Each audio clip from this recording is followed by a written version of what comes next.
So I'm reviewing this book right now. It's a literary analysis of the writings of George Williams. And one of the things that comes out of it is George's playfulness. I mean, his apt use of analogy, and so, but he really was a writer, and it's so interesting to read a literary analysis of the themes and the patterns and the choice of metaphors across his career. But just the sense too of his just intellectual playfulness, which I think comes out in our field a lot. Yeah, I had dinner with him and Knapp Shagnon one time, one on each side at one of these conferences. And Knapp Shagnon started talking about all the problems he'd had, and George Williams said, "You should have studied fish." Okay. Yeah. But I guess there was his playfulness. Yeah, no, he was, but he to me, I would have said he was aloof too. I mean, he was always he ready is to talk, aloof.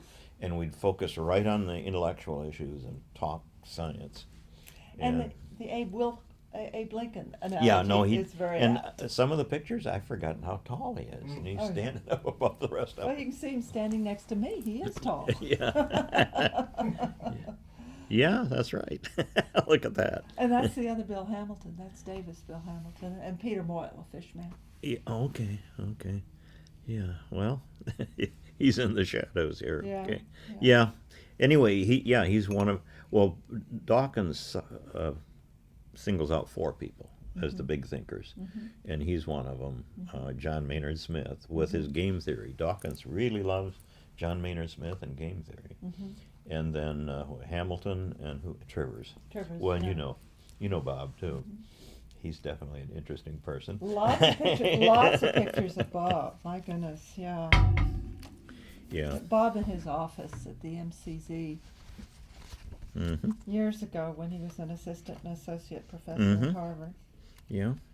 Wonderful. Well, I met mentor. him in '79 when we had those Sure. joint Harvard-Penn State symposia, and yeah, God, he was you're a good not. lecturer. You're always aware that he's there. Oh yeah. He Oh, doesn't fade into the background, not at all. Even when he's not there, you're aware. I was at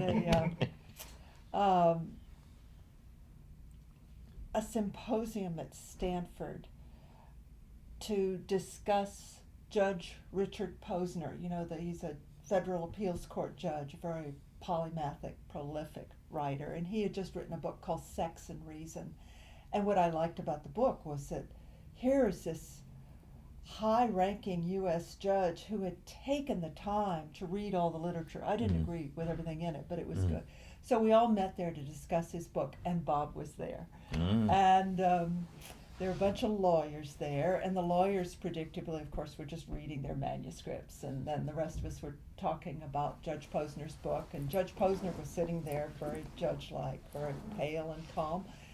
And all of a sudden, one of the lawyers smacks down her manuscript, and she says, "Is that pot I smell?"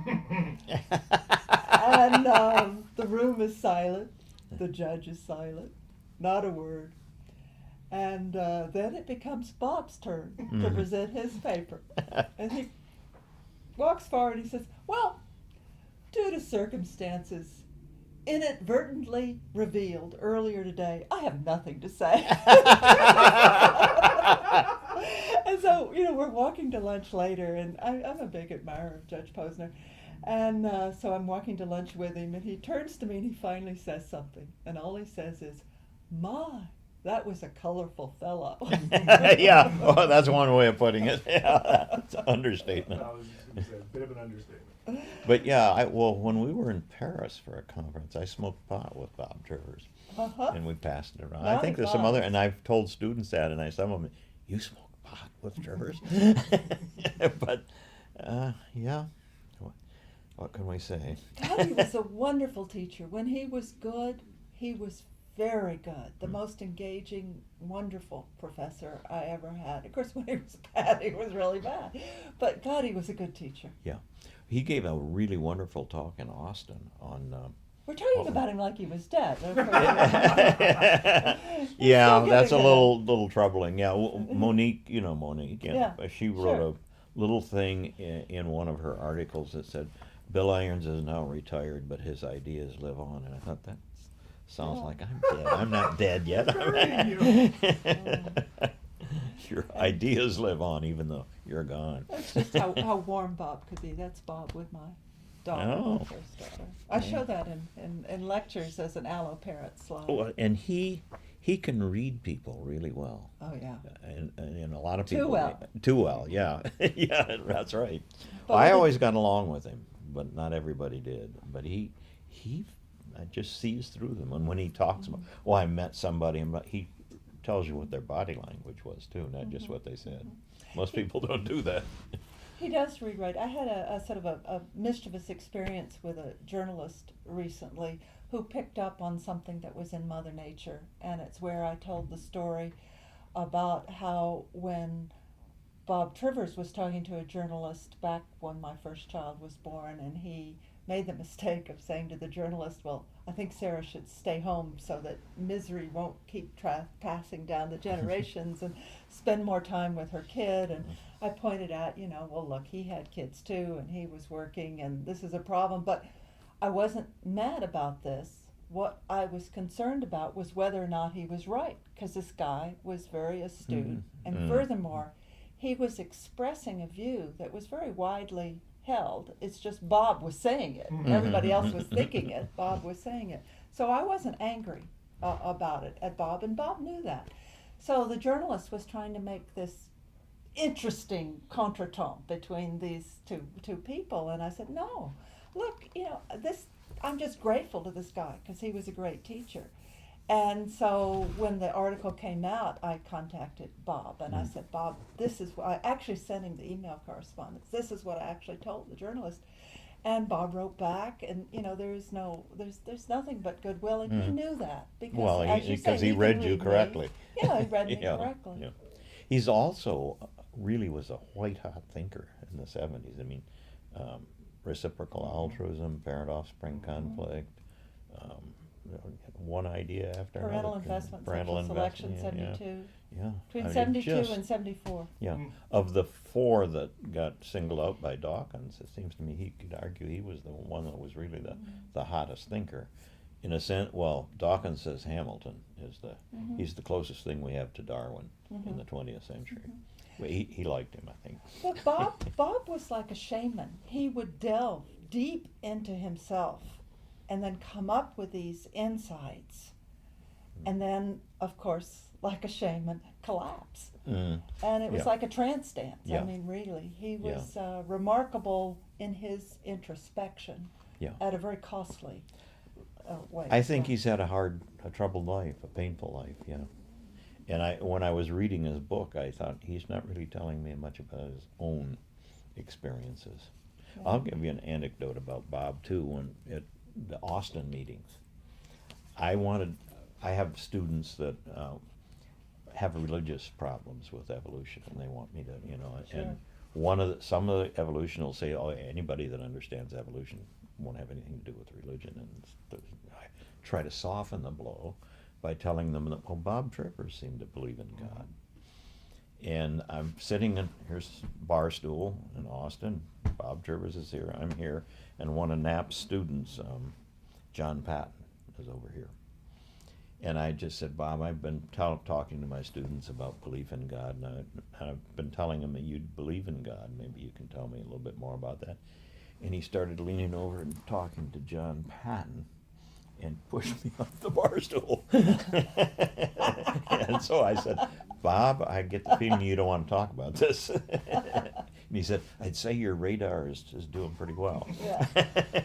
So I said, all I really want to tell him is that you're this high-powered evolutionary thinker and you still believe in God. And he said, oh, if that's all you want, yeah, you can tell him that. But he did not want to go into details. And Well, your point about Dawkins thinking that Bill Hamilton was really the father of it all. I think that Bob would agree. But And- yeah, oh yeah. And I Yeah. think to a very large extent, back when Bill Hamilton was still a prophet, unrecognized in his own country, and feeling it, brooding over it, Bob Trivers in the U.S. was Dawkins's bulldog. And he was the one responsible for bringing Bill Hamilton to Harvard in 1978. That's when this picture's taken, and you can see written on the blackboard in back, he's writing about ficus and the whole fig wasp story. And Bob is sitting right over there. And some of these pictures, I hope there was a picture of Bob and Hamilton together at Harvard in that year. Yeah, there's one that's published. It's got one of them sitting That's on what the I took table. on that okay. day. I had a baby with me, and she was in a canvas bag, and so I could put her on the ground and use my camera to take this picture. This was taken at the same time. That is so Bill Hamilton, right? Except, of course, he's looking at his audience, and he's also famous for talking to the blackboard. Yeah. Oh, yeah. No, he. Yeah. And the way he talks is sort of a level of discussion. It's a little too high to follow sometimes. It's deep. Yeah. Yeah. So- But so. And I think that's just the way he thought. He didn't realize not other people, not everybody could follow this. Definitely didn't realize it because he really wanted to be helpful. He was a wonderful teacher in the sense that he would try to understand where you were coming from, try to tell you what you needed to know, but his own mind was at such a level. Yeah. But Bob Trivers did really sort of explored a lot of different angles and well, in that book, The Folly of Fools, is a really rich book to read. It's got a lot, and it's upset a lot of people. But that's Bob Trivers. He'll think about and he'll come up with an insight that's correct, but it's very troubling. Most people, there are a lot of things. Well, the book's about deception. There are a lot of things we want to keep covered up, and here he's pulling them out and saying, "Look at this." But he's doing cover up at multiple levels because all that stuff of Bob's in his lectures that is so funny and it just engages. It's all that self-deprecatory manner, and he's disarming his opponents with that self-deprecatory stuff. But at another level, Oh, yeah. he's also deceiving us. Yes. I mean, he is a master. Yeah, no, he's a cagey man. cagey man. Absolutely. He would have made a good lawyer, but I think he had a better profession when he was doing it. And here's Margot and Martin Oh, in yeah. south of France. God, Oh. decades ago, long ago. Okay. And she Yeah. was, I mean, talk about warm, helpful people. She Mhm. nurtured so many young people at HBES. She would go to all the talks, and after the talk, she'd take a student or a postdoc aside, and she'd tell them how they could do their research better, but in the nicest and most encouraging way. Yeah, no, she was wonderful now, and she'd remember all these things. That's right. Meeting, 10 years ago, so and so gave this paper, and blah blah blah blah. That right. Yeah, Jane Lancaster was the other person Yeah. who would do that. yeah. Because the early years of HBES, I think we were damaged by the damage being done by outside because we felt like such a beleaguered Oh, yeah. minority Yeah. that no one, we were reluctant to criticize each other's work. And any criticism was taken as, so you don't believe in evolutionary approaches, or, and it was a very kind of paranoid environment in that way. And I think it hurt the early science because you did. need that criticism. Yeah. Yeah, no, you're absolutely right. That did happen, but we were a beleaguered minority, and we We did were. kind of, fall in on Especially in each. anthropology, right? Yeah, well, anthropology, yeah. Well, anthropology, yeah, was so much committed to remaking the world and according to a left-wing model, and I'm as left-wing as any of them, but it really upset them. I remember my favorite quote. It was in the Anthro newsletters that this guy who was criticizing Knapp Shagnall was saying, "Well, in anthropology, we don't do science, we do good." And you're thinking, God, you know what good is? That's a lot of them.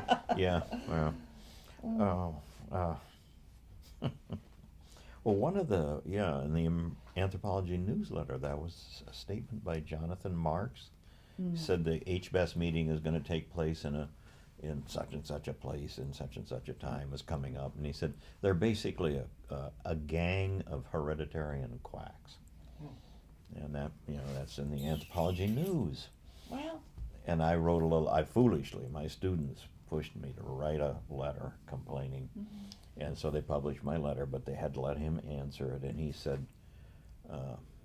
Irons should clean his own house. I mentioned that I'd been president of HBES, and I didn't appreciate his way of characterizing it. And he said that HBES included a lot of bad people. One was Philip Rushton. One was David Buss, and I'm not sure. A lot of people get annoyed by David Buss. I've always gotten along with him. He doesn't bother me, but I don't know what it's all about. Maybe it's a little bit like Trivers. He's telling us things about ourselves we don't want to hear. But then, who was the other one? Henry Harpending.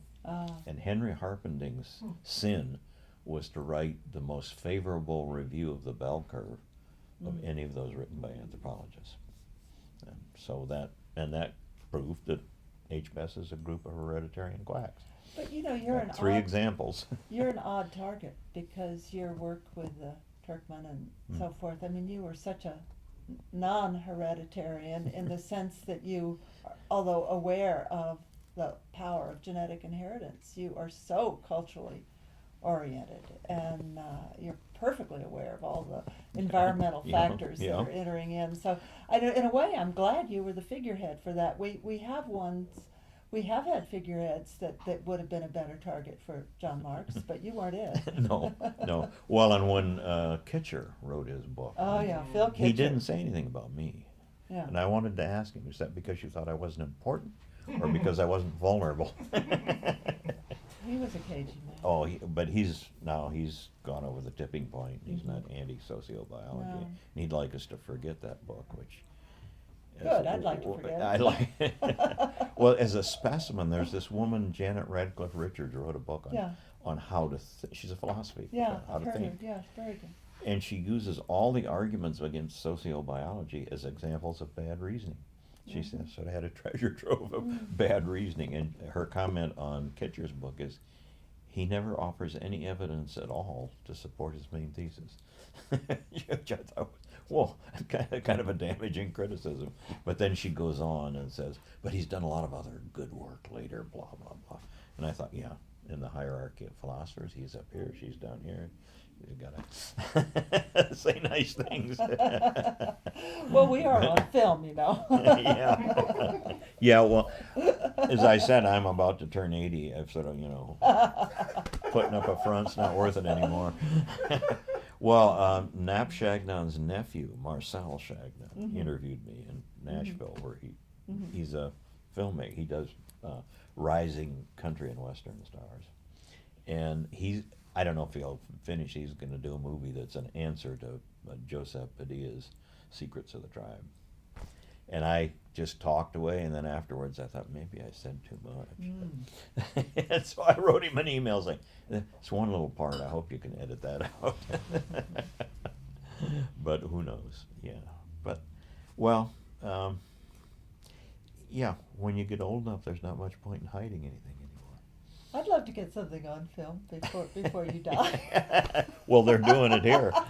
Well, and Joseph Padilla did too, but I'm happy with some of what he's got. Little bits of me. I'm not credited, but I think we need to include the relationship between HBES and women and evolutionary perspectives and women in the early days, because classic Darwinian theory was so sexist, and the early years of sociobiology were characterized by very paradigmatic. And then we've grown up and we've changed. The whole culture has changed. Yeah. It's unbelievable what's happened in my lifetime. It's stunning. It is. And when these sexist statements were made, they were just part of the culture. That's what Absolutely, people said. part Like of the Bob culture. Trivers, you need to spend time with your children. Sure. I don't, but you do. Yeah, right. Yeah, right. No, we it gotta was part worry of about the that. culture. And the culture has changed, and students now are very relaxed about this. And when you and Knapp tried to hire me at Penn State. Yeah. Okay. Yeah. Well, should I let that Yeah, out? you should Well, let it yeah, out. Herb DeVore told us she's married to a doctor, and she's going to go wherever he goes, so don't try to hire her. And that's how it was. Yeah, and, oh and, yeah. And it absolutely is how it was. Nothing unusual happened there. But I think people today forget about that world. And I think it was Savonarola who said, you know, if you forget history, you're doomed to repeat it. I think any of these patterns can come back. In fact, we're seeing it happen in Texas Well, there's right some now are trying with to push them, reproductive bring them rights. back. Yeah. Yeah, That well. kind of fundamentalism, and it was a fundamentalism, and it can come back. Yeah, it can. Moving beyond sort of evolutionary, right? Gail Collins' book. What is it? Everything Changed or something? Yes, It's when a the world wonderful- changed. When the World Changed. Yeah, It's yeah. wonderful, and it goes from 1960 up and Yeah. talks about changes in the status of women. And I thought it was just wonderful. So I gave each of my daughters a copy. They didn't read it. Well, wonderful, wonderful is the word, because you just wonder how it happens so fast, and that is cultural change Yeah. at a very rapid pace. Well, the acceptance of gay lifestyles Absolutely, has another moved, one. if anything, faster. It's just amazing how fast it's moved. But then there is the backlash. The There backlash are is people there. that want to resist it. And Yeah. I think the backlash is where the deep history and the evolutionary perspectives are most useful. I mean, you worked in a very, very patriarchal society. Yes. And, you know, and it's resisting these changes. And so, I'm what's sure happening? it is. I worked in Iran, and Iran is not famous for moving forward on gay and women's issues. But and the Turkmen were non-literate tribal people, so I mean their ideas were out of the the 1200s or whatever. I get emails from the children of the people I studied, who now can email me in English. Not real good English, but I'm not going to complain. And I get the feeling things are changing. Are they emailing you because they maybe want to come to the U.S.? None of them have No. suggested that. Mm-hmm. No, they're just friendly, and that's the way the emails come Sure. across. And they tell me about people that I knew and so on, and I can write back and forth. It's just friendly stuff. Really. Would they all be from men? A woman wouldn't email you. No. A woman emailing me. Maybe she could, her husband and her together with her name second, but no. Well, they really, ideas we have about, there are certain things men don't do with women. I don't go out with the neighbor lady and drink beer till 2 a.m. alone with her and her husband. We don't do that. But her husband, if I do that with him, no. So we draw a line, but they draw it so far away. Yeah. And I could not talk to any woman easily. It was just formal. How are you? Oh, that's good. That's it.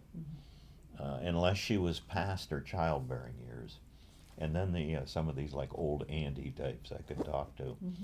Not about sex. Well, you can talk to me then. I can talk. Well, I'm pretty old now too. I wonder if they'd treat me different. They didn't. Men were always considered to be sexually potent, whether they were falling apart or not. But they were aware that women went through menopause and had a post-reproductive life, and they still had to be careful, but at different standard. But my wife was with me, and she got to know a lot of the women in ways that I didn't. And she did interviewing, woman to woman. I couldn't ask questions, but even so, yeah, they. And women are appendages of men.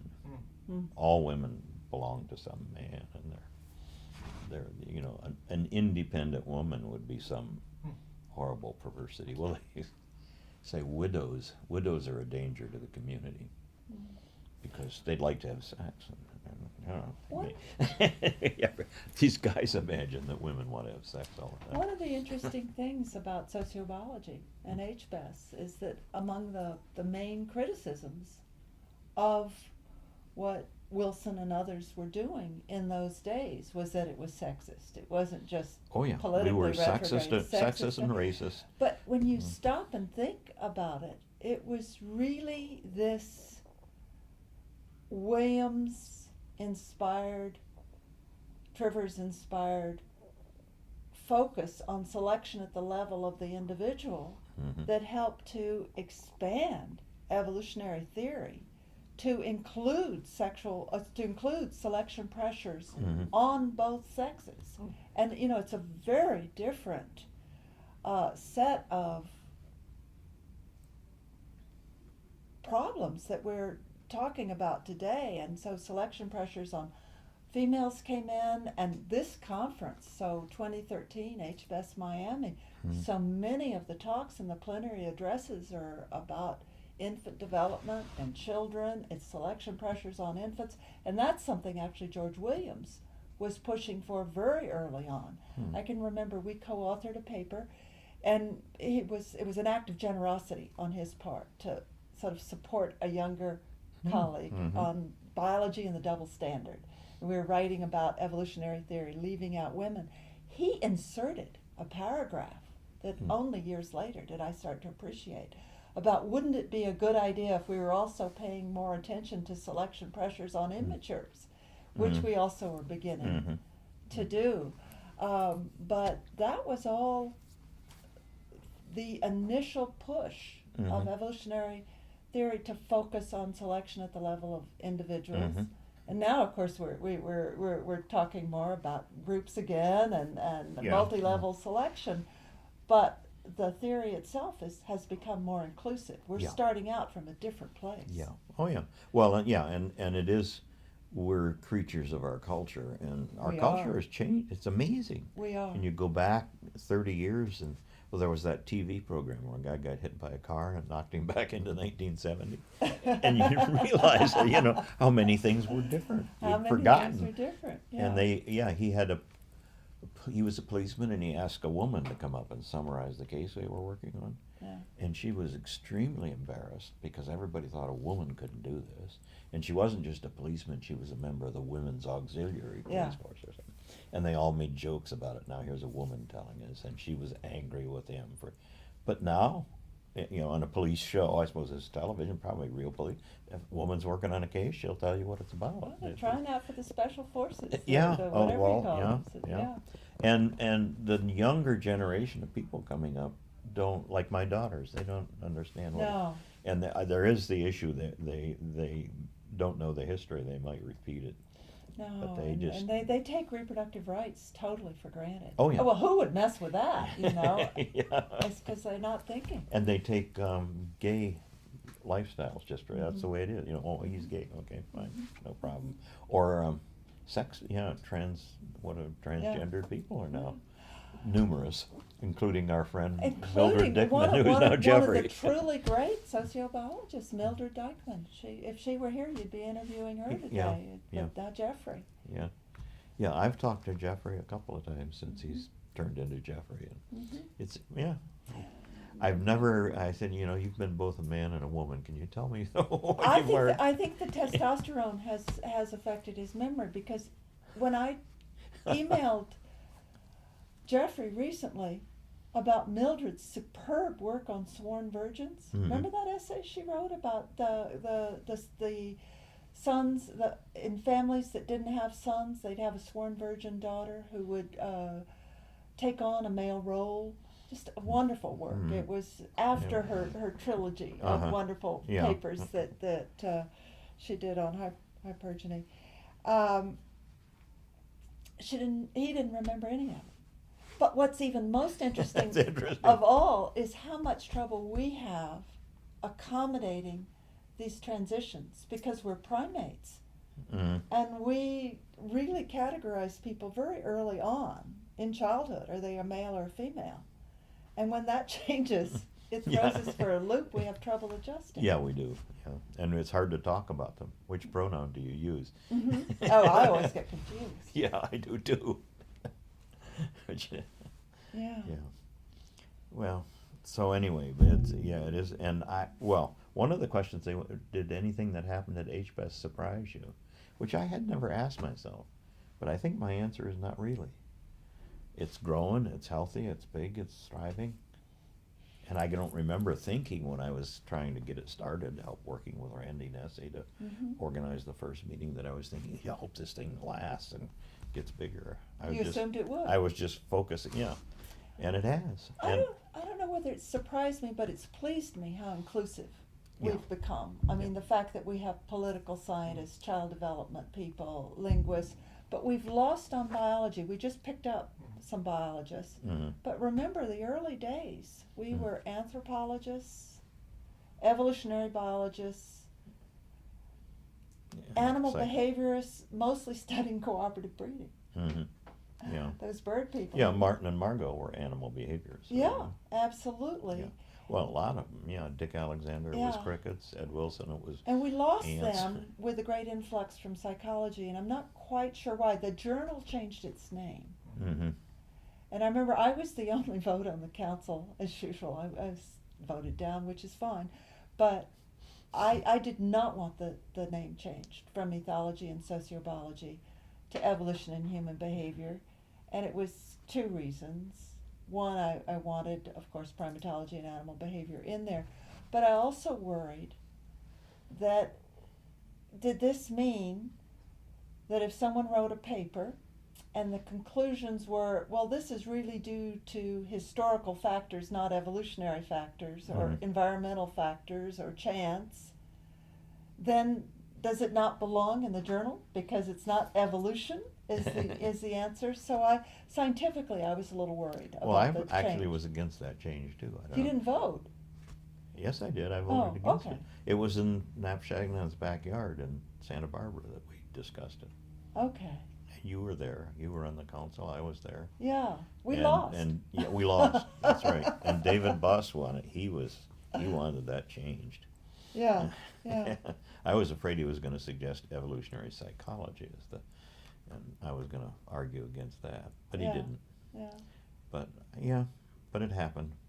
And Margot used to say that, Margot Wilson, that we don't want to lose our animal roots.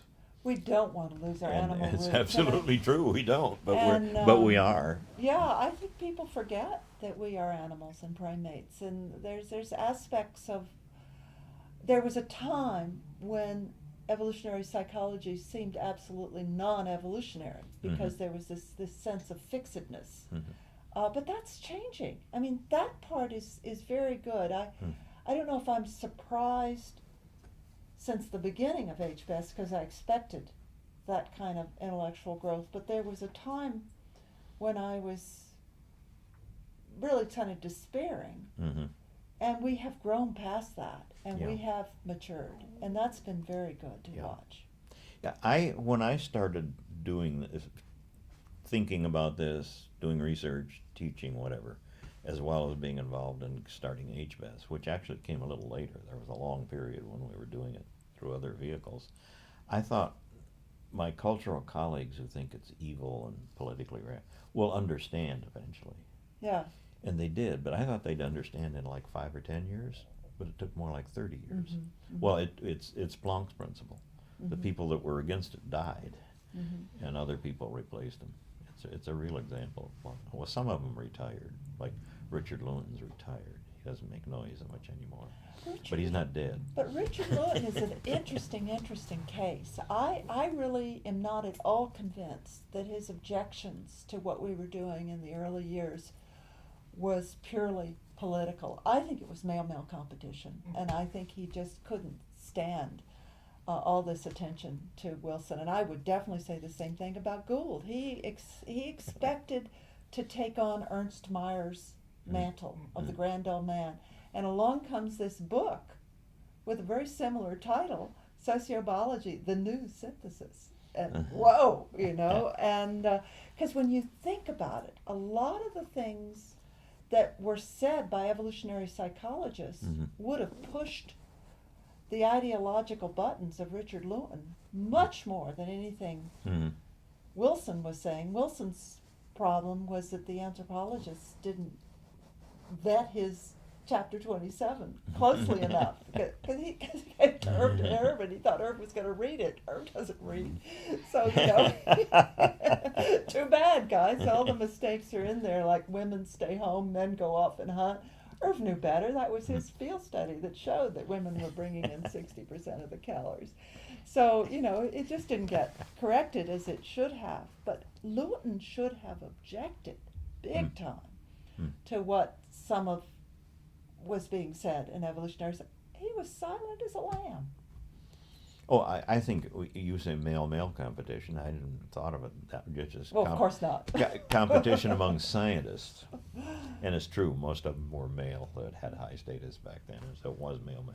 But that's the whole thing that was behind the anti-sociobiology. There are all these, like Marshall Salmons in anthropology is ever a puffed up, arrogant ignoramus. It's him. He was the Mr. Anthropology with a little competition from Gertz. Well, Gertz thought he was Mr. Anthropology, but okay, had the two of them there. And along comes this new thing that challenges all kinds of assumptions, and he's not involved in it. His status goes down. He's not going to let that happen. So he convinces himself, classical self, that this stuff is just totally illogical, and it's obviously reactionary. So Salmon's fallacy, this is kin selection cannot apply to human beings because most languages don't have fractions. Right. And when you explain the science, you use fractions. It's even more mysterious to think that animals can do it. And then Dawkins goes, oh, where do trees store the formula for chlorophyll? Right. Well, that was Phyllis Dolenau's objection to, one of her objections to infanticide in Langurs, the idea that males were only attacking infants, that they were unlikely to have been the progenitor. And she said, is Hrdy saying Langur monkeys can count? Well, yeah. It's that kind of thing. But, the wonderful thing, going back to Solons and Knapp and so forth, the wonderful thing about Knapp's selection to the National Academy of Sciences is that Section 51 suddenly improved on 2 counts.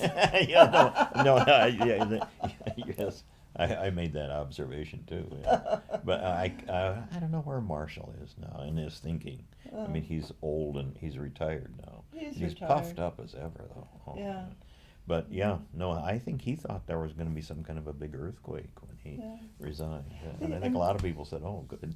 and the other big critic, of course, was Sherwood Washburn, which was very ironic because his early papers with Chet Lancaster were all about the innate basis of the male desire to kill people and have battle and torture. And, in what sense was what he was saying different from what he was complaining about? It's the status competition that's behind it. Yeah, I think so. Well, and I thought that before, but Trevor's book really clarified it. Oh, yeah. But these people believe themselves. That's the thing. When they say something that's just totally foolish, you often think, they don't really believe that, do they? And the answer I get from Trevor is, yes, they do. Doesn't matter how ridiculous it is. At the moment, they believe it, Well, like anybody, they can switch what they believe situationally. Thank God for Trevor's insights and also his total irreverence, because back in 1976, remember at the American Anthropological Association meetings, we had these talks to present sociobiology. There was the move to ban sociobiology and all. And I gave this talk on infanticide in Langurs. And at the end of it, Sherwood Washburn, the grand old man of physical anthropology, stands up. He turns his back to me and faces the audience and announces that, he sent a student to Mount Abu where I worked and that the monkeys there were deranged and just all that. And then he marches out of the room. Well, I was 1 year past my PhD and, fairly timid anyway, certainly in those days. And you would think this was I would be demolished, right? No, because Bob Trivers used to refer to Washburn, who of course was Irv DeVore's mentor and revered by Irv and always spoken of with great reverence. Bob Trivers, that irritated him, and Bob Trivers would always refer to Washburn as that old windbag. So he's marching out of the room and I'm talking back. When I first, Knapp and I first got to know Bob Trivers at those 76 meetings, and Knapp didn't take to him as much as I did. And I remember he said, "What do you like about Trivers?" And I thought about him. He's an iconoclast. Oh, and I yeah. love iconoclasts. He was an icon. Bernie LaBeouf used to call him the whitest black man I've ever met. Yeah, yeah. Okay, I've heard he was the blackest white man, but okay, he's Oh definitely. no, did I say it wrong? What I've heard, he The was. blackest white man. That's Yeah, the what I blackest meant white to say. man. Yeah, Yes, yeah. that's Well, what I meant but to that's say. he'd like what you said. Well, no, he doesn't want to be white. No. No, We no, have no, some. I got it wrong. But yeah, he has a. That's strange what he's done. I mean, it's perfectly, a human choice if that's what you want to do. But he's, well, Oh, here's the picture of Bob together with. yeah, with, that's the one that's published. Robert Wright, I think, in one of his books. has That's it. right. Yeah. That's right. Yeah, and I mean, they're both obviously thinking hard about what they're talking about, and probably lost the students. Well, but yeah, no, he was wonderful. This is Bill Hamilton up in the Sierras years ago. He'd come to California. He couldn't believe that there was a tree as tall and as long-lived as these Redwood. redwoods Mhm. that didn't have a parasite that specialized in it. So he was always this kind of impetuous risk taker, especially for any intellectual idea. Mhm. So we go charging up to the Sierras, totally unprepared for deep snow. I'm wearing rubber boots with one pair of socks. My feet are freezing, and we're out there marching around, and of course, didn't find any parasites. Yeah. But it was very, very Bill Hamilton. I was at the animal behavior meetings when they were in northern Kentucky, and Bill Hamilton was there. And I'm walking to the dormitory from the conference center, and there's Bill Hamilton out in the field looking at plants. Yeah. And I went over, and he just went right into a conversation. But he said, "Oh, I'm looking at the wild onions. Some of them reproduce asexually, Yeah, he was Yeah. the consummate naturalist. Yeah, yeah. And I don't know, do they have parasites that we haven't discovered? None that we found. And they used to be, when I went to the Redwood, the smaller ones down near San Francisco, Yeah. they used to be widespread. Oh, yeah. And they're refugee populations now. So you'd think they would have parasites. Well, he did. Yeah.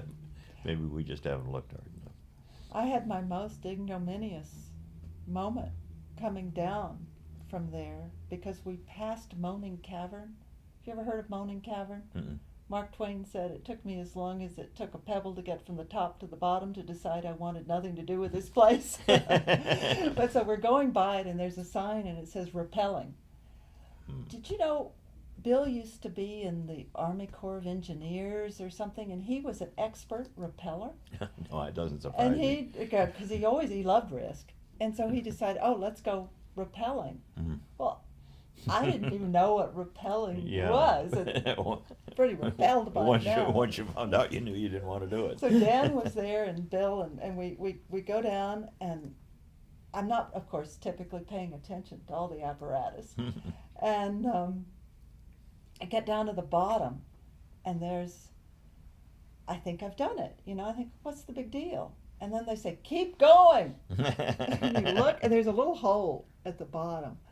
And so I go down in this little hole, and there I am. I'm dangling in this vast cavern like a light bulb, and I just completely panic and start to, yell, help, and Yeah. my husband says, don't worry, baby, I'm coming. And he comes crashing down. And then Bill just gracefully comes, right down.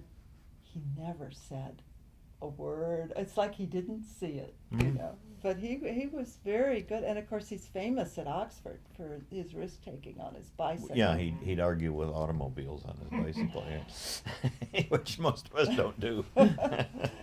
And And he got in ultimately, knife fights in Brazil, according to some rumors. he did. I Yeah. thought that's a Bob Trivers story. That doesn't sound like Hamilton. I heard that Hamilton did that. Wow. He spent a long time in Brazil. The only fights I heard of in Brazil were him and the Africanized bees. Oh, well. But Knife maybe fight. that's not, maybe I've got it mixed up. Well, yeah, Bob Trivers. Bob Trivers was famous for the his knife knife fights. fights. Yeah. I think he was was a very gentle man for all his broodiness. Bob Hamilton. Turner. Oh, No, Hamilton. not- Oh, Hamilton. Yeah. No, yeah, he was. He I was. can't see But him. he yeah. He was prickly. Mm-hmm. He took offense. Mm-hmm. Took What's the offense book? from Yeah. Maynard Smith. Yeah.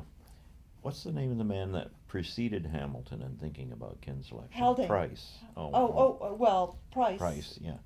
At Price's funeral, Yeah.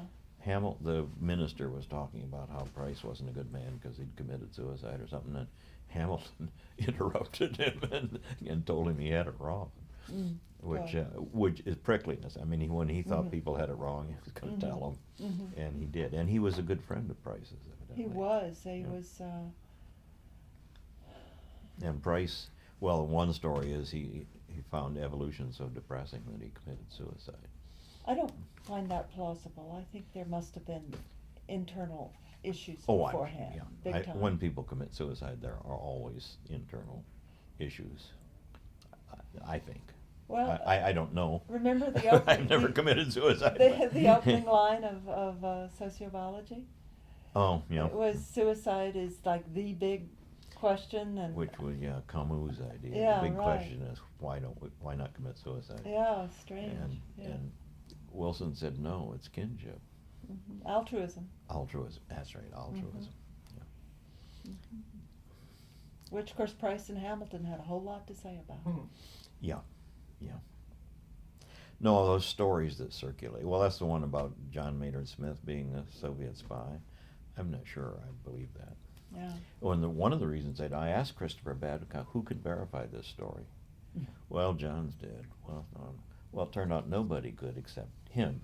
Yeah. So I put it in a little column of a Right. question mark next to it. I Right. don't know. But the feud between, or the resentment that Bill Hamilton felt towards Maynard Smith was not a rumor or a myth, because that was verified multiple times. Yeah. And I think Maynard Smith apologized to him, but the apology was never accepted. Yeah, Maynard Smith was troubled by it. I can remember a conversation over dinner. Mildred Dickman was there. It was Mildred then. And this topic came up, and John Maynard Smith, the volume of his voice went way up. So, she was talking like to Mildred. And all of a sudden, everybody at the table could hear him and was focused. He was upset by it. But, and I've heard different. I don't know. I can't sort out something that happened that long ago and all the ins and outs and so on. But yeah, I don't see John Maynard Smith as a dishonest person. Or as a predator. As a what? As a predator. No. It was just one of those things, but Bill couldn't forgive it. Yeah, when he submitted his article, John Maynard Nature. Smith wanted revisions. He was a reviewer. He reviewed it, and it caused he actually, the '64 article wasn't published in Nature, and it was split into two parts. Wasn't that it? Yeah. Or was it a yeah, shorter it is. version No, there before? are two parts. I have no idea. Yeah, I just but know it what had to do appeared. with that, and it had to do with the term kin selection. Yeah. And then it had to do with Hamilton going to Brazil and having to, it was hard for him to revise. And so he tended to resent the person that said he needed to revise. I don't think John Maynard Smith had any idea that it's going to be inconvenient. But the term kin selection is too bad. I use Hamilton's rule because if everyone used Hamilton's rule, we wouldn't be having a lot of the debate we're having right now over the social conquest of Earth. You told me that before. I use kin selection and define it as selection for optimal behavior towards kin, which can be selfish as well as but it's optimal in terms of your inclusive fitness. But the evolution of caregiving and helping and altruism can happen even with a very low level of relatedness if the cost is low enough, the benefit is high enough, which is the benefit of Hamilton's rule. There's no way that expressed that way Hamilton's rule could be wrong, and yet people. Yeah, some people even they'll say he believes in an altruism gene. Right, Yes, if which there's is, one was single never gene. the case. So, no, but when you repeat your opponent's ideas, you want to distort them enough to make them easier to refute. That's right. And then And, there's the other, the Gould strategy, Mm. which is you describe your opponent's ideas very extreme, and your own is the middle ground, which is actually your opponent's idea. You used to do Yeah. that in the New York Review of Books, Oh. routinely. Yeah. And he wrote a special column for natural history for years. No, wonderfully successful column. Yeah. So he seemed to know how to manipulate the editors of this world that decide what should be published and what shouldn't be. He has a lot But- of followers who like his writing style. But his reputation has gone down since the expression I use, gone off the show. Gone off the show. That's He's good. gone off the show. Speaking of writing styles, this is Hamilton was so famous for his postcards and his Christmas cards with totally illegible writing style. And Okay. his writing is so full of these wonderful gems, but in between it's very indecipherable and hard to follow. So in a way, the writing style is typical of the more general Yeah, literary and this style. also, I'm very, a very belated reply. That, Oh, yeah, you've very always got to be belated. apologetic. I think one of the ways he managed to get so much of his own time to work, and from which we've all benefited so much, is I think he was absent-minded, but I think he pretended to be more absent-minded than he was, so people would quit asking him and quit bothering him and would yeah, I excuse think, him. yeah. Well, Richard Dawkins talked about what he was like when he was at Oxford. He said his only obligation was to give one lecture a year, which he usually forgot to do. And he also said if there was an important lecture and I wanted him to go, I wouldn't tell him a week ahead like you would a normal person and put Yeah. it in their calendar because he'd just forget it. Yeah, He said I'd come in 15 minutes before the lecture and grab and, it. and say, yeah, there's this lecture going in. Oh, I'll come with you. And that was the way he could get him. Yeah. So he had, well, I think Richard Dawkins really enjoyed having him there at Oxford. Yeah. And that was good. I think Bill Hamilton inspired that kind of love as well as reverence in people. He was a really, a true friend, a Yeah, really yeah. good guy. Yeah. No, well, and we had him in the Midwest for a while. You did. Yeah, in Michigan. Yeah, you had him in Michigan. Well, Michigan, actually, Richard Alexander brought him there first, and that really was, that's where HBES really where- got yeah. started as a group. Mhm. So Hamilton Richard Alexander and Nessie were putting together this evolution in human behavior group. Mhm. And I remember going to meetings there, so I was surprised actually that HBES officially began in 1988, because I remember going to meetings before. Oh, there were. Yeah, and there was a program that was part of Michigan, the Evolution in Human Behavior Exactly, program that had which money. still is ongoing, that Mhm. Nessie keeps alive. I think it died for a while. Then he It died for a resurrected while, it. but it's back, Yeah. though it's more Darwinian medicine Yeah. now.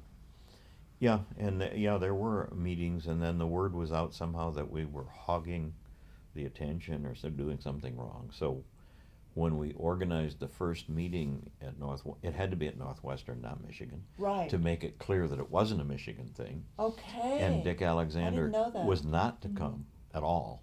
Oh yeah.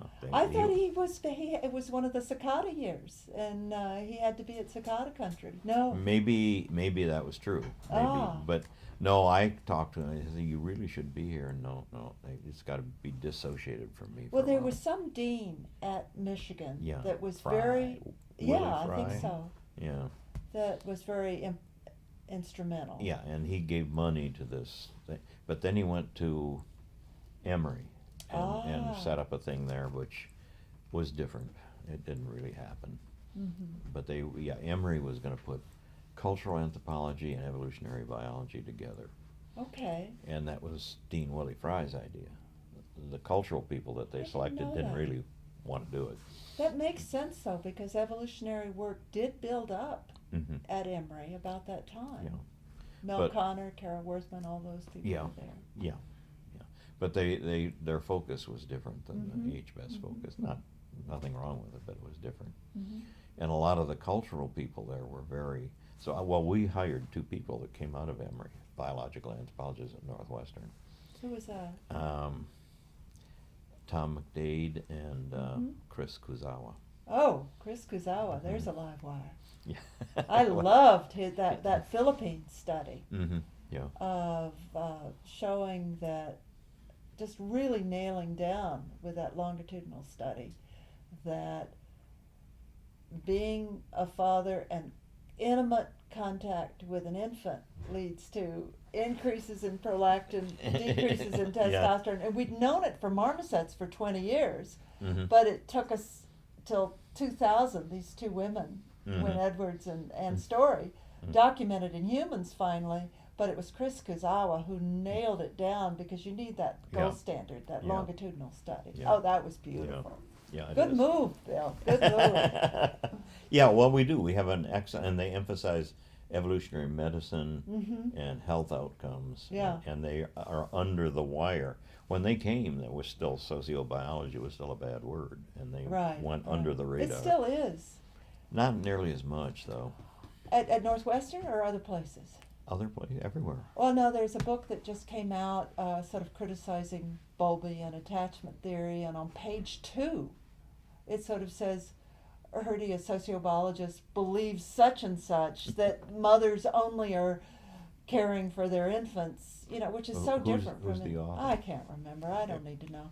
But all they need to know is that I'm a sociobiologist, Oh, yeah, and I know, then they pick you. Mhm. Jane Lancaster said years ago, never let yourself be labeled.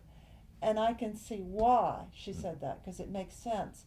On the other hand, given the smear campaign that Mhm. happened to us back in the mid-70s, Mhm. it was intellectual cowardice, even if you studied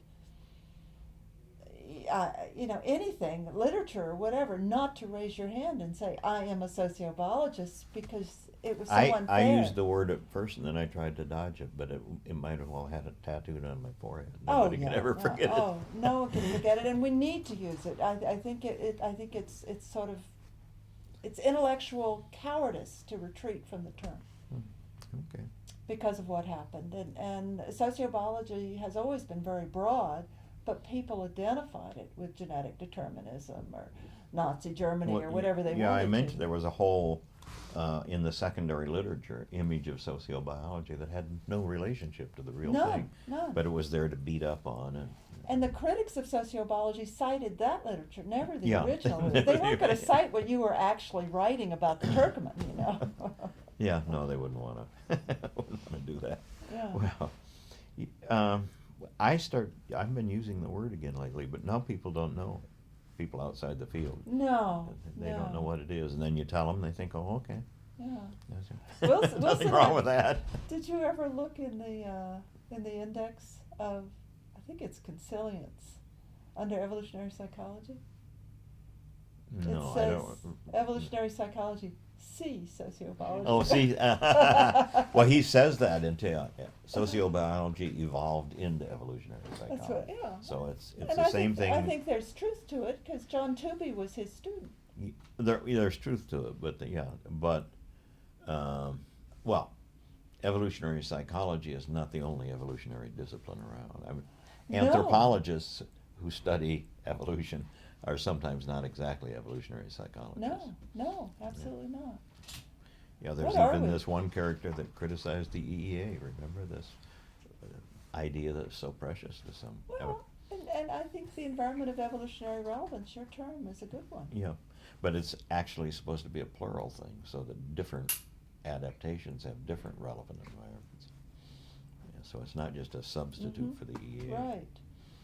And well, yeah, we talked about that. I thought what I need to do if you want to get a point across, you got to keep writing one article after another saying the same thing.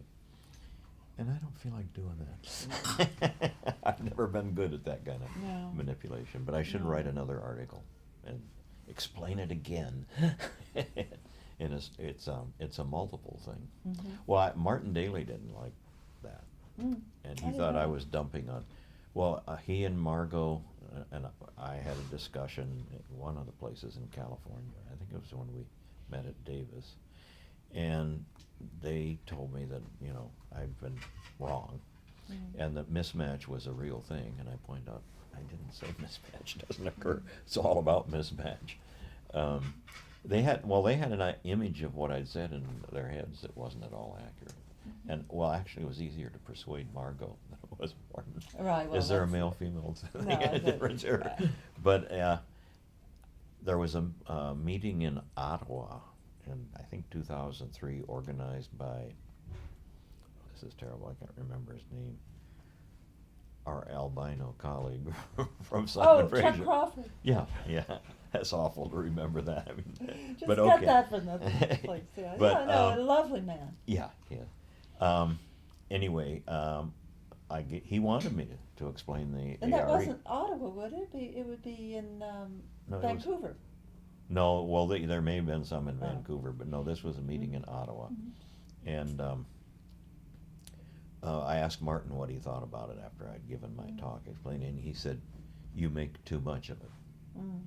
which I thought, that's not a very precise criticism. He just thinks maybe I shouldn't say it quite as loudly or But something. if we go back to the original term, Mm. environment of evolutionary adaptiveness, so it was Bowlby that coined it Mm. in 1969, and really what he had in mind was an infant, and the infant's environment of evolutionary adaptiveness, the very helpless human infant, was the mother, and one might expand that later to include a broader range of caretakers in addition to the mother, but it would be the mother and a responsive caretaker was the infant's environment of evolutionary Yeah, adaptiveness. And actually, that hasn't changed all that much in terms of infant needs. Yeah, but you could call that an adaptively relevant environment too. That's what was relevant for the infant, for its safety.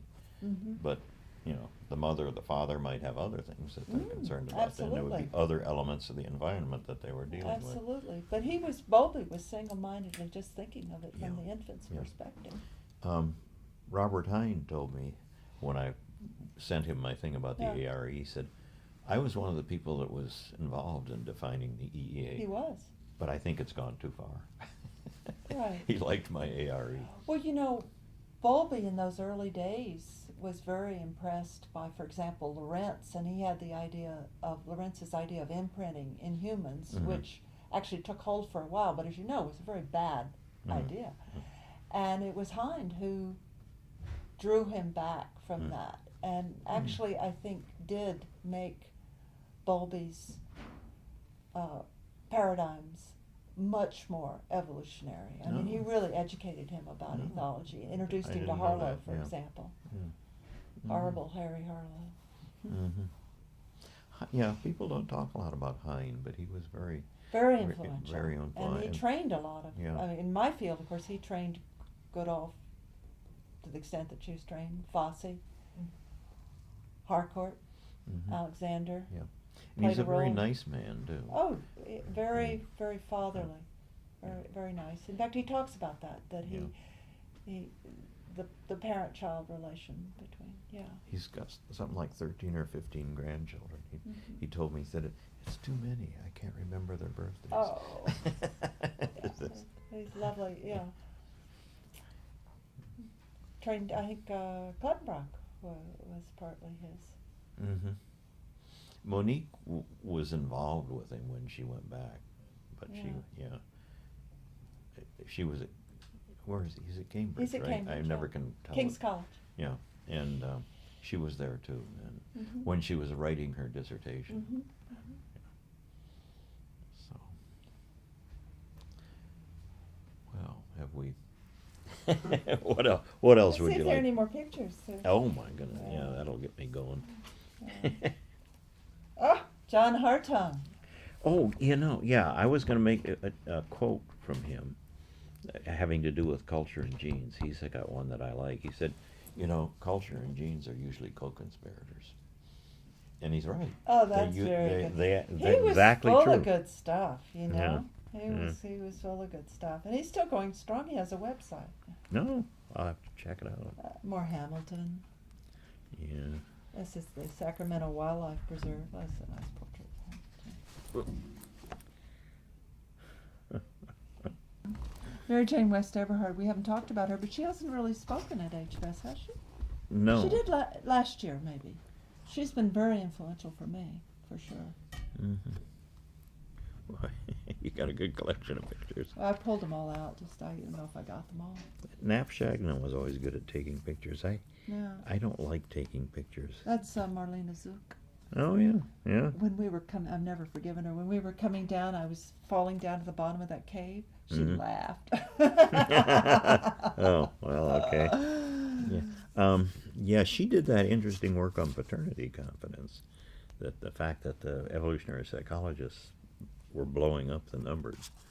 They I said, didn't remember that. Marlena Zook? yeah, she Oh, was one of the ones okay, that did it. yeah. Then well, Kermit Anderson, Oh, yeah. Yeah. and well, 1% among middle class Australians. It depends completely on But your yeah, sample. no, it's, yeah. Yeah, and 30% so, in Liverpool. Bellis and Baker had Mm. that 10% Mhm. figure, which was very inflated because it Yeah. was from an underclass Yeah. city in northern Britain, and you know, and there's some areas of the world. I think Zambia might be similar, but Mhm. Well, Dan Salmon Yeah. is from Liverpool, and I used to Okay. ask him, "What about this group at Liverpool with the high sure. paternity misassignment?" And I said, "Are they some immigrant group?" And he said, "No, they're just ordinary Englishmen." And then I went away and thought about it for several years and came back, and Hartung inspired me to do it. I said, "Are they deep sea fishermen?" And he said, "Yes." So, and the logic is deep sea Sure. fishermen have a very high death rate, and they're gone for a long time, and the women are sort of hedging their Well, bets. do you remember that famous study in Galicia in Spain that the inheritance patterns tend to be more matrilineal in the mountains, and then you get down to the seacoast. Mm-hmm. No, sorry, patrilineal in the Mm, mountains. You well, get it's, down to the the seacoast. seacoast, matrilineal Yeah, inheritance. yeah. Why would that be? Yeah. Well, yeah. So anyway, Yeah. another light bulb went on. Another light bulb. And who would have thunk without an evolutionary perspective? Yeah, no, yeah, fishermen. I hadn't given it any thought at all. That was about the same time that movie came out, The Perfect Storm. Oh, It yeah. all made sense. Oh yeah, those guys. Yeah. And the widow's walk, so you could see when they were coming home. Mm-hmm. Yep. Yeah. No, John Hartung talked about that, and so did Dan Salmon. He was a clever guy. Lots of good stuff early on. Well, now, aren't we supposed to complain about the new generation not coming up to our standards now? No, the new generation standards are so much higher than ours. Isn't that great? Yeah. They know statistics, Bill. Yeah, they do. They do. I was so amused. Ruth Mace just did a really nice Nature News and Views summary of a very fine article on demography and fertility in Bangladesh that Mary Schenk and her group just published in PNAS. And Ruth has this little aside in there about the kind of statistics she routinely has used and has made such great success of using, and says, and my graduate students now tell me that this is defunct, you know. Yeah, I'll know that. I don't even remember the two she's talking about. That's pathetic. No, they've become methodologically more sophisticated. And isn't that great? And they're not. I mean, you said that all this criticism really hurt us. I think they've escaped that now. They have. And I think it's natural. It's part of science, because of course scientists aren't so much interested, unless they're teaching, in what we know as in what we don't know, and they want to be able to criticize and replace somebody else's wrong views. So criticism is built in. Yeah. And it's good that it's able to come back. Yeah. It's been healthy. Yeah. But we're still pretty civilized. There's even as we've started to have more disagreements and critiquing, people are pretty polite. It's good. There's a pretty good level. I'm in favor of that, actually. Yeah, me too. But It's you're a Southerner, and I'm not. Southerners are polite, and Northerners are crude. They don't understand. But I like politeness. Well, you didn't know Marianne Harrell. She tutored me in Southern culture, old-fashioned Southern culture. Was that the Politeness Harrell is, studying yeah. families? Oh. I don't know. Amos and Harold. Amos and Harold? She's related to the Boone family in North Oh. Carolina and has a lot of Boone cousins. Well, she just died recently. She was in her mid-80s. Mm. She was the copy editor for the Shagnon Irons volume. Okay. And that's how I got to know her. Mhm. I'm going to go visit Nap Shagnon at his Traverse City house at 1st of August. Mhm. And Dick Alexander's going to be there. Oh. And Marianne Harrell was Okay. going to be there, but she... That book, the Shagnon Irons volume, what year was that? Was that 79. 79. So that was way before the origin of HBES. Oh, yeah. Yeah. It was a real precursor. Yeah. And how was that related to the meetings that were being held in Ann Arbor and... The same people were involved in it. Right. Well, Dick Alexander, we invited him to be a third editor of that. I didn't know that. Yeah. And he said no. He said if you do that, it'll become Shagnon et al. And Irons will get lost, so we don't. Well, he didn't that's want that. Good Boy Scout. But he went through all the articles and refereed them and gave detailed comments. Not all of which I. How did you and Knapp get into evolutionary approaches? Oh, I just, in reading, well, and the first thing my first view was because of culture, humans are different, and we can have group selection and Wynne-Edwards type population regulation, and I set up a test and went to my Turkmen and tested it, and the test said no. It's not happening. And then I thought, oh, maybe I should just take it straight.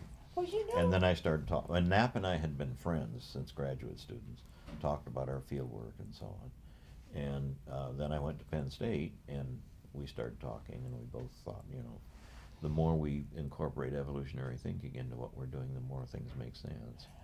My experience was so similar because I went back to graduate school. I was in the communications program at Stanford, so I graduated from Radcliffe, went out to Stanford, quit in the middle of the year because I didn't like it, came back to Harvard because I'd been influenced by Paul Ehrlich and the population bomb, and I remembered that they were these monkeys in India that supposedly, because they were crowded, males were killing infants. Mm-hmm. So I wanted to go and study social pathology. I wanted to go study why crowded populations, males were killing infants. And after I went to the field and looked around, it wasn't making any sense that these males were very tolerant of infants. Breeding system was just when they came into the breeding system from outside. And so then I came back and became very interested in what Bob Trivers was talking about, because it made sense of what I was seeing. Yeah. It wasn't my starting hypothesis, for sure. Yeah, no, mine was very different, and I got a lot of criticism for it later. It's like, you had the wrong hypothesis. Well, as you do with the hypothesis, you test it, and sometimes it's wrong. The fact that you came up with a wrong idea isn't a bad thing. Well, then we met Dick Alexander early on because another person, Bob Burgess, in Human Development, organized a big conference and invited Alexander. And I had just read his article that was in, Ecology and Systematics, something like that, on how we could put sociobiology into the study of human behavior. He didn't use the word sociobiology. It came out in '75, year before Wilson's book, and didn't get nearly the attention. But I read it, and then I found out, oh, he's coming to a conference. So I met him. I, went out of my way. And the conference was nice. I had dinner with him at somebody's house, and we got to talk a lot and so on. And so that was the Northwestern Michigan axis that started then. Yeah, and he was instrumental in getting Hamilton there. And Hamilton was supposed to come to Harvard for 6 months and then go to Michigan. He was there for 6 months in January '78, at the end of the term. But there were some comments that Lewinton made about him that made him spend more time in Michigan. Is that right? That's the story that I heard. Well, these stories you never know if you're not an eyewitness. But yeah, well, I feel good that all of the really important thinkers were people that I was on first name terms with. You know, Bob Trivers, Bill Hamilton. Some people are kind of, you know, I don't talk about Chuck Darwin because no, he was long gone and I never knew him. But these others, yeah. I met his great-great-granddaughter once, and she was visiting people next to us in Cambridge, Sophie Darwin, and I saw her out there. She introduced herself, and I said, "You know, young woman, I have a whole shelf of books by and about your great-great whatever it was in my house." And she said, "Really? They were interested in that in Mexico, too." Completely Yeah, well, oblivious. yeah. Okay. Well, yeah. There's a grade school in Oaxaca that's named after Darwin, and they celebrate his birthday. There was an article in Science Magazine about it. Well, I was in Darwin, Australia, where he never went, for the sesquicentennial, you know, to give a lecture at Darwin University. He was, I guess the Beagle and his old shipmates came to Darwin later, and they revered this man. They liked him. They were fond of him, so they named it Darwin. But he got to Tasmania, but he never got to No, the and he was Northern down Territory. in Sydney too, wasn't it? Botany Bay, didn't he name Botany Bay? I think so, but that was a long ways from Darwin. I don't think that was Darwin who named Botany Bay, did he? Oh, maybe. Maybe, or maybe somebody, but No, I he think it was another visited Botany botanist. Bay. Yeah, he Yeah. visited. Yeah, but he definitely went to Tasmania. Hmm. Yeah, no. Well, a remarkable man again, and one we don't know. You No. can't show me pictures of when he But was boy, a do we grouse. have his correspondence. Yeah, yeah. Hmm. That was the email of the day. And then all of his wonderful ideas got eclipsed for a long time. On female choice, Mhm. but not on natural selection. That spread around Well, the natural world. selection, there are all these ideas. Like, who was it? Bateson's grandfather or somebody wrote a book, Evolution by Mutation. Oh, that. The evolution of species by mutation. Yeah. And he thought it was all mutation. And there were a lot of, in the late 1800s, a lot of goofy Mhm. reinterpretations of Darwin. Mm. Well, and what he needed was the genetics. There was someplace I think it was in the American Way, in the airplane, they had these young scientists, and if you could go back in time and tell some other scientist what would you do? Oh, that's good. And one of them said, I'd go back and visit Darwin and introduce him to Mendel Uh-huh. and make sure he read those articles. Because apparently he had Mendel in his files. Yeah, but he'd never Yeah. never cut the pages or something Yeah. like. He never read it. So it came close. Well, and then if he'd had the genetics, then he would have. That's what we need. Yeah, that's cool. And then that didn't really emerge till in the 20s. Hmm. But then, well, and now our understanding of sociality has really gone leaps ahead of where it was. It's interesting. The the early days of sociobiology was sort of the more Machiavellian, the more cynical, the better. Giselin, Mm-hmm. scratch an altruist and watch a hypocrite Mhm. bleed. Bleed. And now the focus very much on what a pro-social species we are. That's Well, really yeah. interesting. Yeah. Is that culture, or is that our field evolving? I don't know. Maybe we hired a PR agent. Somebody did that we don't know about. It's definitely made our job easier, hasn't Yeah, it? yeah, no. In anthropology. Yeah. Well, I always talk about the naturalistic fallacy and then the evolutionary origin of morality. And a lot of my students think that's my big emphasis. They don't realize. They don't know. Yeah. Well, I hate to disillusion them too rapidly. No. But well, I think your interview with Sarah has included me yet. What an asset. Thank Well, you. it was having the two of us interact. Oh, it's And good. yeah, well, I met you at the '76 meetings when the I was Harvard just gonna Penn ask you State when you thing. when you first met, I was just going to ask you. Was it in Ann It- Arbor? No, it was in Oh, Washington. in DC. Washington. Oh Yeah. boy, those were That- fiery times. Yes.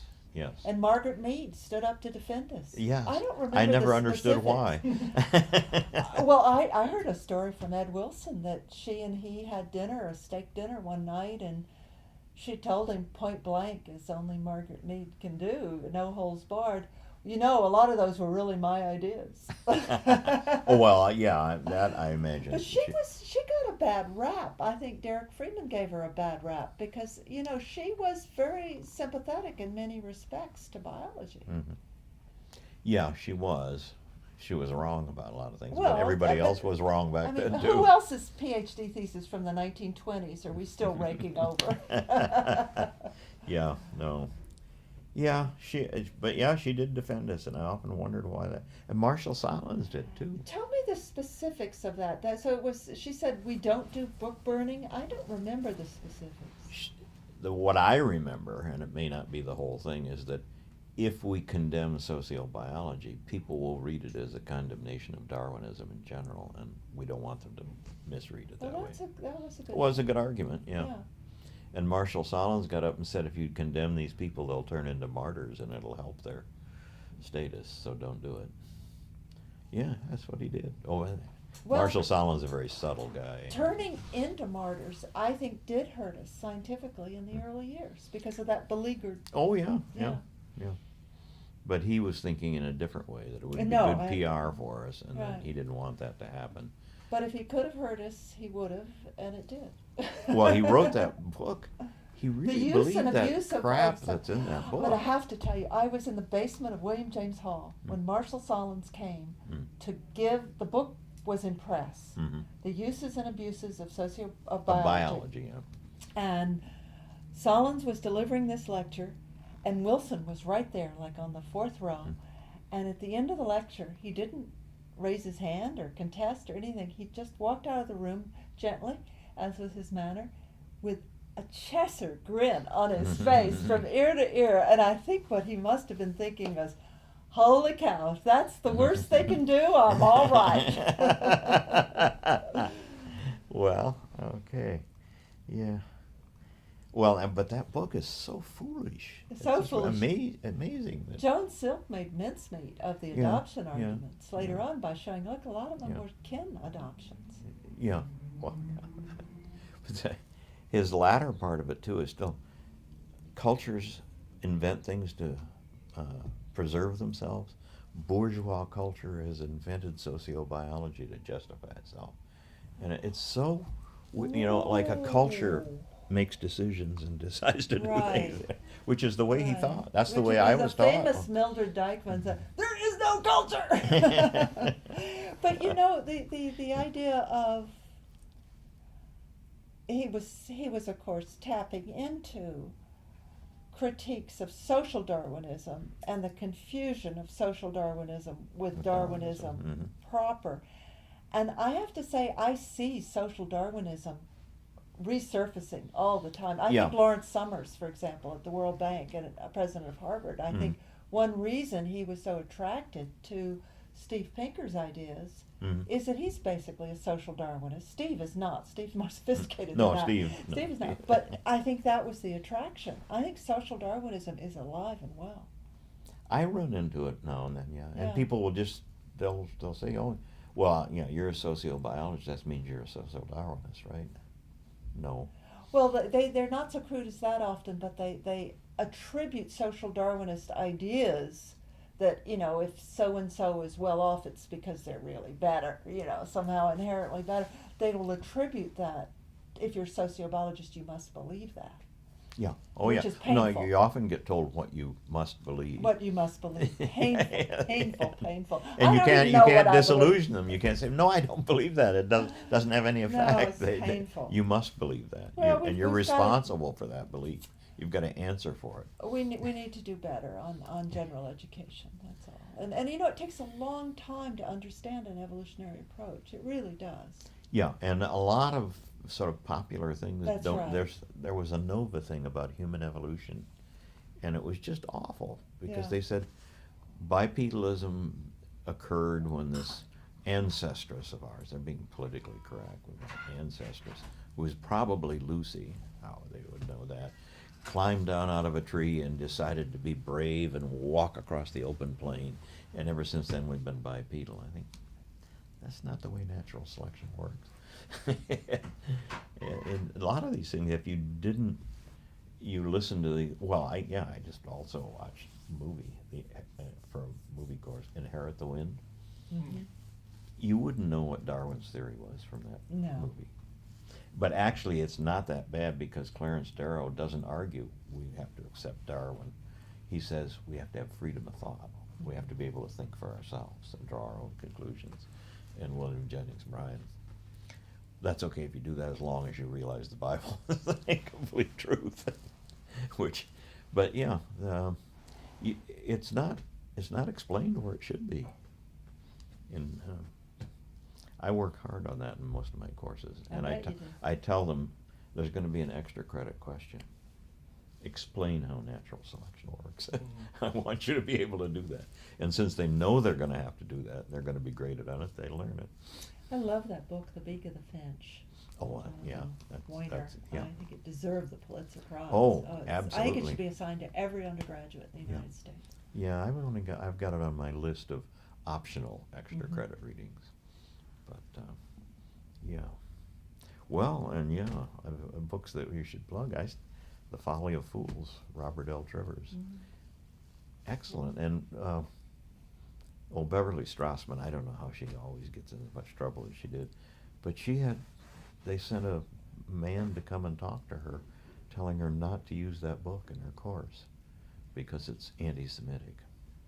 Well, and when he talks about Israel, he's not totally impressed with them. Well, he got Alan Dershowitz on his tail, right? Yeah.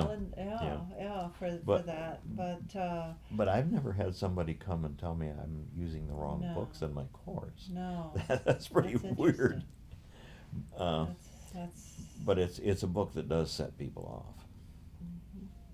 But I not think- as much as the man himself. Well, yeah, if you were to have him come and explain it, then you'd really set people off. Yeah. Oh, wow. Yeah. Yeah. The Beak of the Finch. There's another book that I've been really enthusiastic about lately. I can't remember. Now I'm slipping. I have a daughter she was a high school Spanish teacher, but now she's going to be a speech therapist, and she's in graduate school, Indiana University. And she's becoming an expert on how the brain decays with age. And she said, well, the first thing you lose are proper names. As they're stored in a different area and so on. It's true. You meet somebody and can't remember their name until you're through talking to them, and then it comes back. And I used to be good at that. But, well, my daughter, maybe she's flattering me. She said, you used to have a good memory, now you just have a normal one.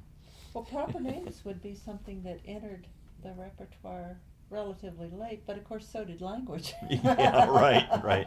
No, well, she claims it is stored in another area, and then it's not as connected to Interesting. other things, and so that you tend to forget proper names earlier than other things. And so I'm forgetting the name of this book that I think is really quite important. Yeah. Okay.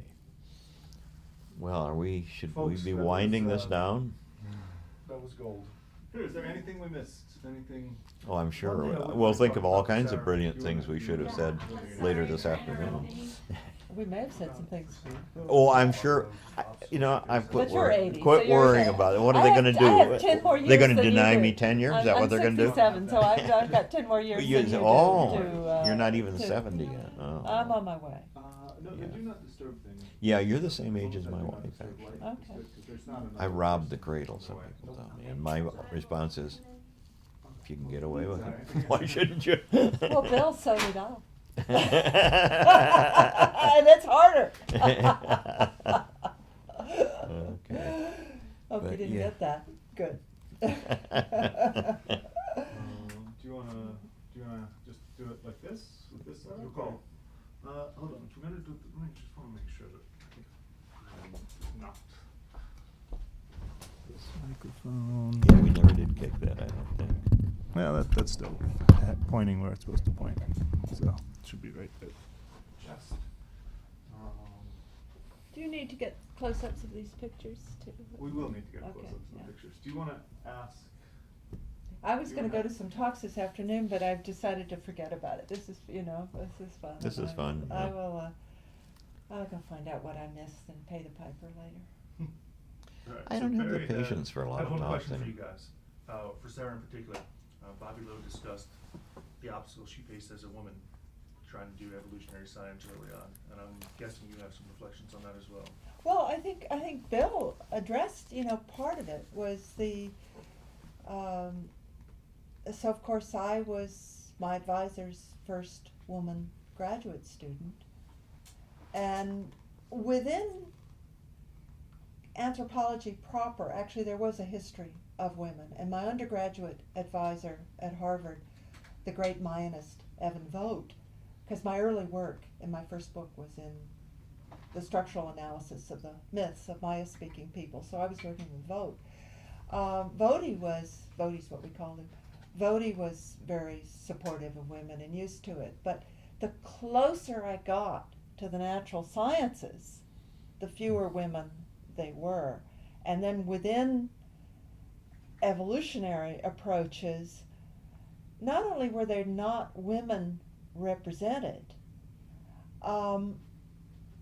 the theory itself, which was sort of left over from Darwin, Victorian lens, looking at things that way. And so, the only thing a woman could do was to choose an eligible male, as in Jane Austen, any man with a property of a certain amount must be in search of a wife, right? Yeah. All she could do was marry well. And so that really was built in to a lot of the theory. And I think it came home to me, I was at the Simeon Seminar, which was actually a great tradition that they had at Harvard.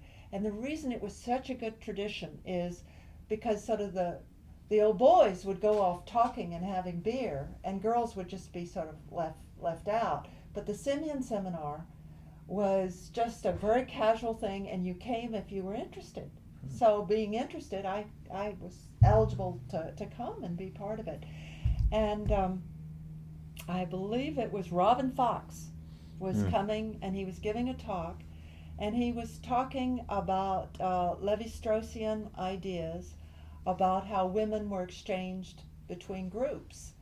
And so you had this idea of women as just these pawns being traded off between groups, which in some very patriarchal societies Well, they are.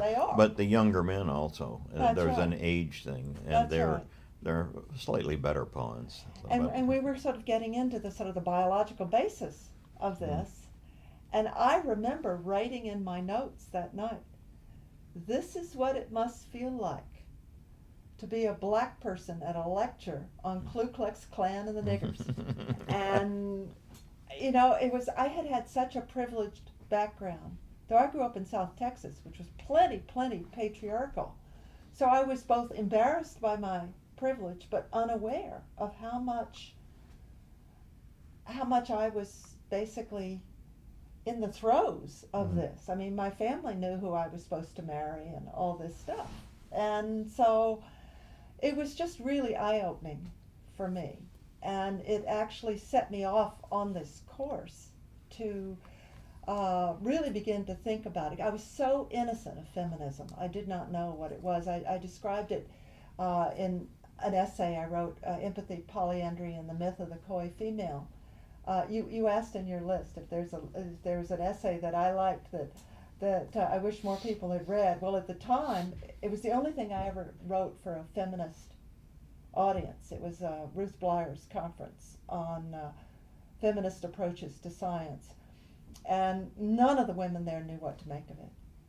But because the F word was associated with it, no biologist or sociobiologist was going to read it. But it was basically pointing out how common it was in non-human primates for females to mate with multiple males, and that this whole notion of Don Simons's idea that females are just going to mate with one male and that it can't be if they're looking for more than, well, it just made no sense at a biological level. You had to look at a system like patriarchy to understand what it was, but these polyandrous tendencies in females were there. So that in that essay I wrote about becoming a feminist, and it was how like a savage on the fringes of civilization awkwardly rediscovering the wheel. I mean, other people knew about it, I just had never heard of it. But my first book in sociobiology was The Langurs of Abu, Female and Male Strategies of Reproduction. Mm. And when that book was reviewed, I remember Tim Cluttenbach reviewed it in Nature. It was all about what the males were doing, even though that book had scrupulously given equal space to female reproductive strategies. So there was a chapter on female-female competition and bonding. There was a chapter on infant sharing and shared care of infants, like it never happened. So that's why I wrote The Woman That Never Evolved, Wow. because I figured the only way I'm going to get Which anyone... was the first thing I read. I didn't. Yeah, the only way I'm going to get anyone to pay attention to what selection pressures on females is if I just write about females. It wasn't that I believed that you should exclude males. It was that that strategy was a non-starter. For, that you give them equal attention, no one notices. So obviously, by expanding evolutionary theory, Darwinian theory, to include both sexes, we're enhancing our understanding of what males are doing as well. You can't understand one sex without the other. Yeah. Oh no. Yeah. And they were men at the time who actually were quite sympathetic and helpful, Mhm. and George Williams for sure. And that's why early on I had written this essay about Darwin and the double standard, and George agreed to co-author it. And the reason, I think, George did not need more publications. He agreed to do it because he wanted to lend support to this endeavor. Mm-hmm. But that was where he included this wonderful little brief paragraph about, and we need to pay more attention to selection pressures on immatures. 2 decades later, I finally figured that out. Yeah, yeah. Well, if you raise children, you realize you don't mold them. They mold you. It's back and forth. Yeah. They're not putty in your hands. You know, the old one about the easiest way to make a genetic determinist is to have more than one child. Yeah, well, that's right. Guys, this was unbelievable. That was fun. Thank you. But, Bill and I are old friends, so this Yeah. is great.